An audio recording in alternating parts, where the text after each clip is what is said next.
Hello guys, and today I'm extremely happy to make my Madolche deck profile, even more so when I played this deck today at locals, and I won. Incredibly, I won. I think the deck is pretty good. I think people just underestimate it because it's Madolche's, but I think the deck is way better than people give credit for. It's very good now. That's my point. I won. It was an invite for the Continental or Nationals. I don't remember which what I won. I've also won a playmat, but I don't remember exactly. I don't know which tournament I won, but I won a tournament today. A very important one on that. So, alright, let's start with the deck profile. 3 Petit Cesur, of course. This card is essentially it rebooted the deck. It's a card, it's one of the best support cards ever released because, yes, maybe the card is too insane, but Madolche's they always were kind of poorly designed. And there is a bunch of cards there in this deck that they want to achieve different win conditions. So for example, there are some cards in Madolche that want you to have monsters in the graveyard. There are some cards in Madolche that don't want you to have monsters in the graveyard. And there are some cards in Madolche that are literally like support for Pudinci's control. And a bunch of things. There's like battle position changing effects. Madolche's always had like 5 billion different win conditions. It is a Zexal era deck. Zexal era decks normally they are kinda lost in their team, you know. Look at windups. There's a bunch of good windup monsters, but there is also a bunch of windup monsters that, like, you look at them and you don't see how they could work in the deck. And this card essentially helps you, makes the deck work better. It is an extender, it's essentially a Photon Thrasher in your hand, so this is already very good. And when she specials another Madolche monster from the deck. So now you have 3 Madolche monsters on your main deck that special cards from your special more Madolche monsters, so it's very easy to get a bunch of monsters, and this is essentially this deck main condition. Of course, you will get a bunch of monsters going to Tiramisu and win. 3 Angeli, and of course this card always has been good in this deck since its release. Probably better opening with Angeli than Petit Cesur, but it doesn't matter that much. It's good to open with any of those cards. Finally, 3 Madolche, the most expensive card in the deck right now. You really need this card. It doesn't matter if you... I don't care what you say, you need this card. It's like playing Salamangreats without Ladybugger. You're losing another starter card that's essentially free. So this card essentially searches Petit Cesur. So it's incredible by itself. You need to play 3 of every one of those cards. It doesn't matter what you think. Oh, I don't like to draw 2 copies of the same card in my opening hand. No one cares. Stop being a retard. You need to play 3 of every one of those 3 cards that I mentioned. It's extremely important. They are what you want to open every single game. I'm playing just 2 Milfly. Normally, I really don't think that my best opening hands are the ones that I start with him. I mean, sometimes he actually helps. He's another extra body on the field, so you normally use him to get the effect of Message Gelato easier, and you also use him as link material for Sister. Normally, it's what you do with him. So he's not bad, but I find that he conflicts with Madolche, and if I had to choice in the same hand to normal summon Milfly and normal Madolche, normally I'm going to normal Madolche for obvious reasons. So I don't think that it's really necessary to play 3. I'm not playing 3 mostly because I actually don't have the main deck space. That I feel this is already a good reason not to play 3 this card. I don't have extra space in the main deck. You need other Madolche cards to work with this. I'm playing 2 Rootcake. It's incredibly sad to see Rootcake being at 2 because Rootcake, after Angeli, he always has been the best Madolche monster in the main deck, But it's weird now because you don't want Madolche monsters in the graveyard. You know, the original theme of this deck. You don't want to have Madolche monsters in your... any monsters in your graveyard, at least on your first turn, because Petincessur is so powerful. So I won't play a bunch of hand traps just to make Hootcake better. Most times you don't have a lot of monsters in your graveyard, so there is no point to play 3 Hootcake if you're not playing a bunch of hand traps. But if I play a bunch of hand traps, I essentially defeat the purpose of one of the best cards in my deck, which is Petincessur. She's the only Madolche monster that specials herself from the hand. So I don't think that you should play monster hand traps in this deck. Maybe Ash Blossom just because how strong Ash Blossom is, or maybe Drownlock Bird because of how degenerative he is also, but other than that you should not play monster hand traps, play impermanence, but don't play Effect Veiler or, I don't know, Ghost Ogre, please don't do that.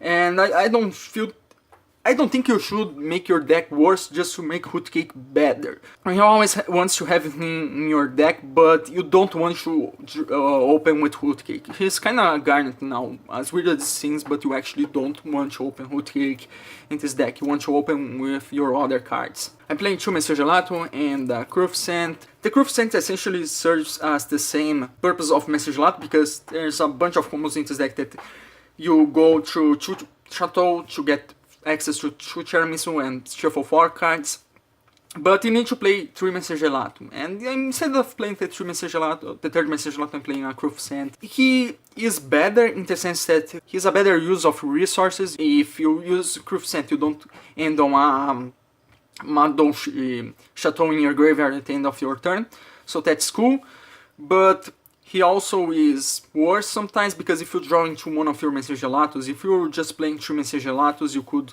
Sometimes you just want to search Ticket, but if you have the 2nd Messer Gelato in your hand, you cannot search Ticket because you normally search Chateau anyways. I like Cruffscent, but there are some things of him that are kinda iffy, although he has a very high potential, because I think combo decks... The worst quote-unquote cards in a combo deck, they should be cards that give you more versatility, but not necessarily have the most broken effects. Cruffscent gives you a lot of versatility because he bounces a card from your field to the hand. Sometimes you bounce Petincessur in your field so you can get access to her and special her again. If you have Ticket and they try to destroy one of your monsters, you activate Ticket, summon Petincessur, and then you summon Cruffscent, and after that you bounce Petincessur with Cruffscent. So he gives the deck extra versatility, and I like the card for this reason. You at least should play 3 Messer Gelato. If not, play 2 Messer Gelato and a Cruffscent. Don't be one of those retards that play 2 Messer Gelato because they think they are better at deck building when, if you don't play 3 Messer Gelato, you lose access to the combo where you shuffle 4 of the opponent's cards. So of course, if you don't want to shuffle 4 of the opponent's cards, sure, play 2 Messer Gelato.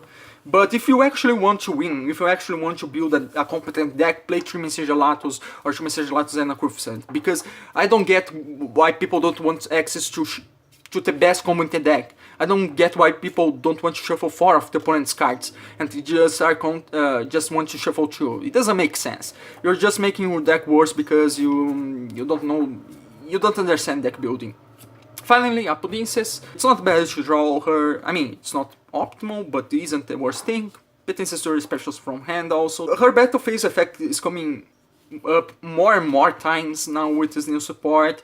I see myself special summoning her to the field a lot of times to go into the battle phase and destroy extra card, not only to have access to, because sometimes you end on a sister plus a Tiramisu and a Ticket, so you activate Tiramisu and then trigger Ticket and special Princess to get an extra pop. I've seen myself summoning her more times. She's not that bad of a card. She's not like the garnet of the deck anymore. I mean, of course you don't want to open her, but he is a very good card by itself. I'm playing 3 Summoner Monk. He's essentially more copies of Angelis, so... And Angelis is your best starter card, so I don't see the purpose of not playing Summoner Monk. Oh, but Summoner Monk is extremely susceptible to hand traps. Yes, so... You won't play a good card just because it's susceptible to hand traps. What are you doing? This entire deck is susceptible to hand traps. If they would Ash Summoner Monk, they would Ash Angeli anyways. So, or Madolche. So it doesn't matter. This deck is susceptible by hand traps by nature. I don't see the purpose on not playing Summoner Monk and raising the ceiling of your deck even higher, making your deck even more consistent, because people like to say that things like Tricksters and Invoked are pretty consistent because they played 3 Terraforming, 3 of their field spell, plus 3 of their normal summon, their Stratos, you know, Alistair, the Invoker, or Candina. Yes, now they don't play 3 Terraforming, they only play 2. But even so, people normally use those decks as very good examples of consistent engines. So I don't see the purpose on not playing Summoner Monk and essentially having like 12 starter cards that essentially do the same thing. Yes, maybe sometimes some are better than others, but it's good to open with any of those 12 cards. It's a very good card. I don't care if they Ash Summoner Monk. I don't care if I lose one card or I go neg if they Ash Summoner Monk. Summoner Monk is, at the very worst, he is a bait for Ash Blossom, he's a bait for hand traps, he's a bait for negation, because the opponent, when he sees Summoner Monk, he's most likely are going to spend his negation on Summoner Monk. So, at the very worst, you are baiting something that the opponent had on the field anyways. I don't see the purpose of not playing 3 Summoner Monk. He's incredibly good in this deck. I really enjoy her. And also another good thing is that you can use Summoner Monk to summon another Summoner Monk and then go into a rank 4 or a Link. I'm playing 3 Pancatrops as the final monsters. Again, I said I wasn't playing hand traps. If you want to play a monster hand trap, play Gamma, but Gamma at most, because you don't want to have monsters in your graveyard, or play Ash or Troll just because of how strong they are. But I feel that Pancatrops, yeah, he's not good going first, so if the opponent makes you go first, which is what you don't want to do with this deck anyways, this card is horrible to draw. But normally, he's awesome. It's so hard to deal with Pancatrops, you just special him for free, and he's a quick effect, he tributes itself, so it's very hard to deal with him. The opponent, normally he has to bait Pancatrops some way. Altergeist has Altergeist Protocol, the card that negates a monster. They cannot simply negate any of your monsters because you can simply chain Pancatrops and destroy their card, and then they simply lost a monster for no reason. This card is incredibly hard to deal with, and he's a very good card. He's essentially a better Mystical Space Typhoon, better Rayek Bake. That wasn't enough. He also specials in summon for free, and he also has a very huge body. So a lot of times you actually are missing the tiny bit of damage to finish out your opponent with this deck. You know, you shuffle a bunch of their cards, you shuffle 4 of their cards, you break their field, but you're missing like 1,000, 1k damage to end the opponent. And Pancatrops is just another free monster that helps you finishing the game sometimes. I'm playing 2 Chateau and 1 ticket. Essentially, it is what you need for the combo. You go through 2 Chateaus and 1 ticket. So I think this works nice. I don't feel the need to play 3 Chateau, 3 ticket, or 2 Chateau, 2 ticket, because even though it's not completely awful to draw into those cards, it's not ideal. There are some times that one of those 2 cards can actually unbrick your hand on some weird hands. That also happened when Madolche played Brilliant Fusion. Sometimes Ticket and Chateau, they help you doing weird combos that don't happen very often, but again, those combos don't happen very often, so I don't see the need to play those cards at more copies just to make those rare occasions happen like 1% more of the time. But overall, those cards are very good, you need them for the combo, and by themselves they are very good. Very powerful spell cards.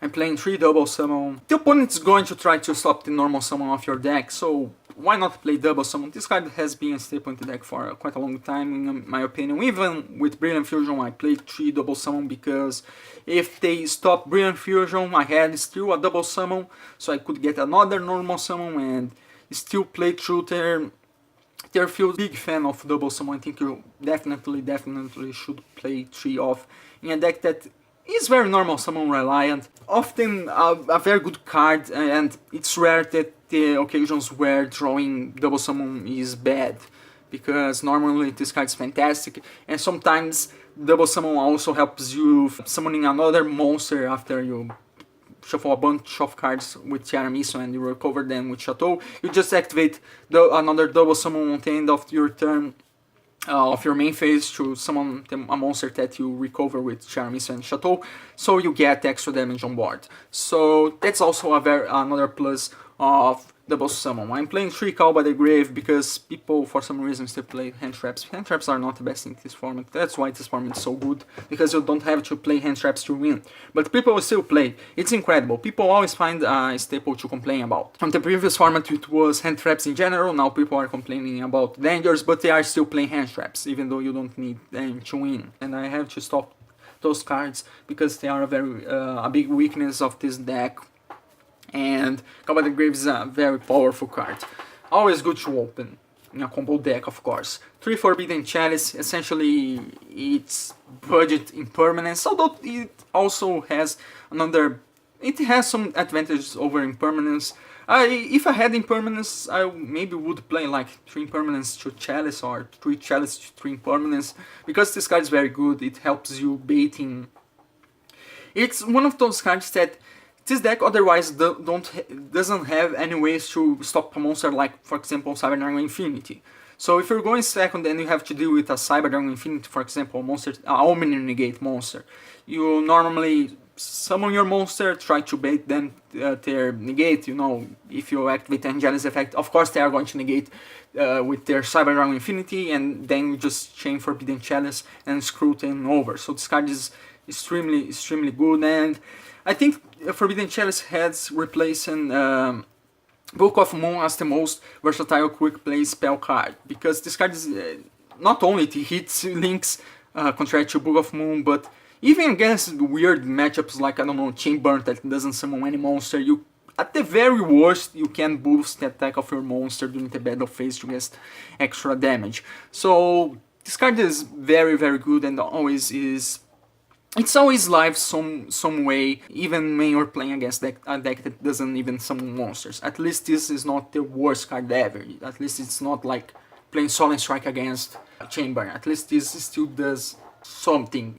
I'm playing 3 Twin Twisters because we want to go second. There's a bunch of back row in this format. You can discard your Mensagelatus that you always draw in your initial hand, and you can also... This also helps you with combos. You can discard a Madolche card to the graveyard, a Madolche monster or a spell, and then get extra pluses with Chocolate à la Mode. So this card also kind of works as a combo card. It isn't the same level of synergy as Twin Twisters in Blue Eyes, but it's still very powerful, and it's a very good card going second and a very good staple. I'm playing 2 Lost Wind because I want to play some traps. Never seen those cards today. The theory was Lost Wind is essentially the best, at least on my mind. It feels it's one of the best traps to play against Salaman Greats, at least in this deck. No, because they don't get hit by goals a match, and they need to go into the extra deck, so you activate a Lost Wind, then you can set it again when they go to the extra deck again. So I want to play some traps, because if I fail to OTK, at least I have some backup. People are also playing the Solemn Package, which is also a very cool idea.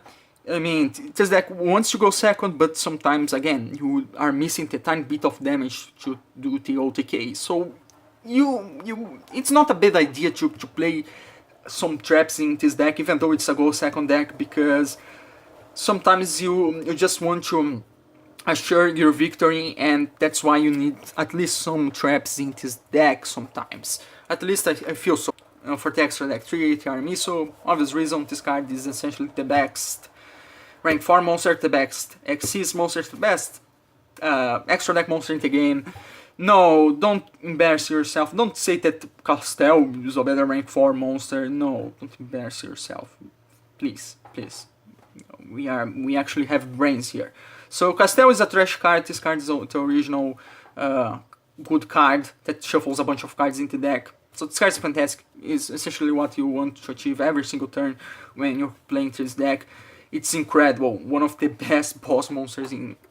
One of the best removals in the entire game, really. This card is insane.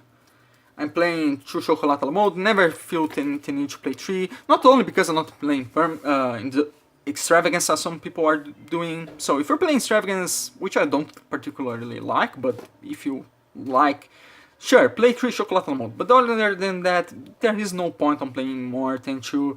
It's very easy to recycle this card. It's very easy to recycle this entire extra deck. It's very easy to recycle this entire deck because it's the point of Madolches. So I don't think you should play 3. I mean, even if you're going to play some random monsters that you're probably never going to make, because most of the times in this deck you just summon Madolche monsters anyways. Even so, I think it's better to waste the extra deck spot in some random monster like, I don't know, Baguska. Never miss the third copy. You normally use this card effect, of course, to special more monsters in your field and also to rank up over Queen Tiramisu to get extra damage. And a lot of combos end on a Sister plus 2 Tiramisu, and to finish off your combo you just overlap those 2 Chocolatl modes on top of 2 Tiramisus. And one Chocolatl mode can recycle the other one if you still have one in the graveyard anyways. So never felt the need to play 3, this card is very good. You always want to resolve going to the combo where you resolve her multiple times, because you get so much advantage with Chocolatl mode. To Sistart, I contrary to other people, I like Sistart since from the beginning. Yes, I'm not a poser here. So Sistart, very good card. It's a card that it's kind of weird for the opponent to deal, because it protects your spell cards and also protects herself. You know, she has the original Thunder Dragon Colossus like effect. Instead of banishing a Thunder monster, you just shuffle a Madolche monster and prevent her destruction. She's extremely good as protection, and it's weird. The opponent always, when they see this card on the field, sometimes they try to do weird plays just to get rid of her, you know, they go into Nightmare Unicorn to shuffle your Sistart. So it's kind of funny how just because she has the Thunder Dragon Colossus like effect, people have somewhat... They have to summon some monsters that they wouldn't summon otherwise, you know. They wouldn't summon Unicorn on the normal scenario, in a normal scenario, if you didn't have this Sistart. Very good card, kind of messes up with the opponent somehow. I don't think maybe the opponents that I play here, they are bad, but if the opponent don't get rid of your spell cards, if they don't get rid of Sistart, if they don't get rid of your other Madolche monsters, even if you end on a field that doesn't have any disruption during the opponent's turn, which you do a lot with this deck, they still need to clean your board. It's very easy to get a lot of pluses with this deck, so the opponent always has to somehow break your board, even though it's not a completely unbreakable board, even though it's not the most impressive board, they still need to get rid of your cards somehow. So that's another very important aspect for the win condition of this deck. For the other monsters that are not Madolche monsters, I'm playing one Diamond Direwolf. This is essentially the rank 4 monster that I went the most times, other than Tiramisu, of course. You just summon Diamond Direwolf using Summoner Monk, I don't know, or using 2 Magellans with the combo with double summon, and then go into Diamond Direwolf, pop a card, and then you can go into your Chocolatl mode play, being more secure, because sometimes you need to get rid of a thread in the board, let's say, I don't know, Skill Drain. I mean, Diamond Direwolf doesn't auto-skill drain anyways, but let's say he does. Sometimes you need to get rid of some immediate threat, and Diamond Direwolf is like a card that takes a card from the opponent on the beginning of the combo before you go into your Tiramisu. So this card is a very good card in this deck. You could also play Time Thief Retour. I'm playing one Tornado Dragon, never went into hand. Probably the worst rank I mean, Tornado Dragon is a very good card, but in the context of this deck, I probably the worst rank 4. And I'm playing 2 Floodgate rank 4s, Baguska, to stop other decks that don't rely on links a lot. And Abyss Dweller to stop like Burning Abyss or other graveyard decks. Abyss Dweller is the second best rank 4 in the game after Charami, so I really like Abyss Dweller, and Baguska is also not bad either. Even more so when some grids are so... They are on so many...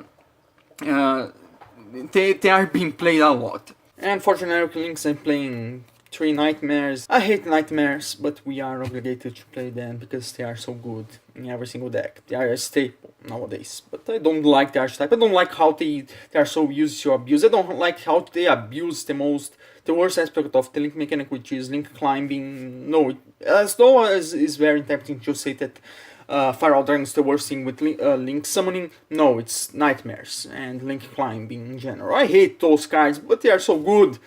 It's painful that they are staples. And even though you could simply replace, I don't know, Nightmare Phoenix with a Grand Pulse, you don't summon Grand Pulse a lot. A lot of times you don't have 2 level 3 Madolche monsters in your field, unless the opponent fails to break your board. But if they fails to break your board, just play Nightmare Phoenix. It's the same thing, but somewhat better, because Nightmares are way more broken than Grand Pulse or Break Sword. So I hate them, but we are obligated to play them in every single deck. So thanks Konami for creating these nightmare good jokes here.